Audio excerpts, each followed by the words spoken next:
అది చాలామంది వాట్సాప్లో వచ్చి ఉంటుంది. రాని వాళ్ళకి ఈ సందర్భం చాలా గొప్పది, నిజంగా హృదయాన్ని ద్రవింపజేసేది, సత్యం కూడాను. నాన్న ఎందుకో వెనకబడ్డాడు, అది శీర్షిక.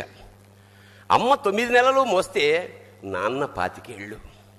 రెండూ సమానమే అయినా నాన్న ఎందుకో వెనకబడ్డాడు. ఇంట్లో జీతం తీసుకోకుండా అమ్మ, తన జీతం అంతా ఇంటికే ఖర్చు పెడుతూ నాన్న, ఇద్దరి శ్రమ సమానమే అయినా అమ్మ కంటే నాన్న ఎందుకో వెనకబడ్డాడు. ఏది కావాలి అంటే అది వడ్డీ పెడుతూ అమ్మ, ఏది కావాలంటే అది కొని పెడుతూ నాన్న, ఇద్దరి ప్రేమ సమానమే అయినా అమ్మకొచ్చిన పేరు ముందు నాన్న ఎందుకో బాగా వెనకబడ్డాడు. ఫోన్లోనూ అమ్మ పేరే, దెబ్బ తగిలినప్పుడు అమ్మ అని పిలవడే, అవసరం వచ్చినప్పుడు తప్ప మిగతా అప్పుడు గుర్తురానందుకు నాన్న ఎప్పుడైనా బాధపడ్డా ఏమో.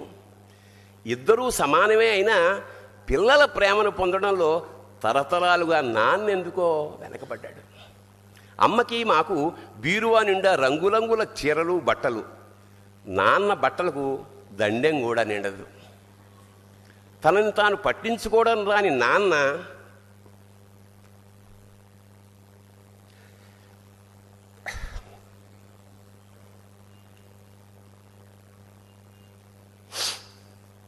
ఎందుకో మాకు కూడా పట్టనంత వెనకపడ్డాడు.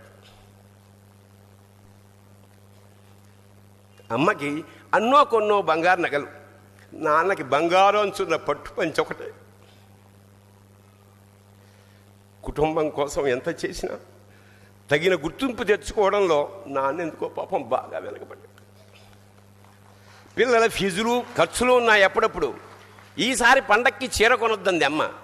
ఇష్టమైన కూర అని చెప్పి పిల్లలు మొత్తం తినేస్తే ఆ పూటకి పచ్చడి మెతుకులతోనే ఇష్టంగా తినే నాన్న, ఇద్దరి ప్రేమ ఒకటే అయినా మా అమ్మ కంటే నాన్న చాలా వెనకబడ్డాడు.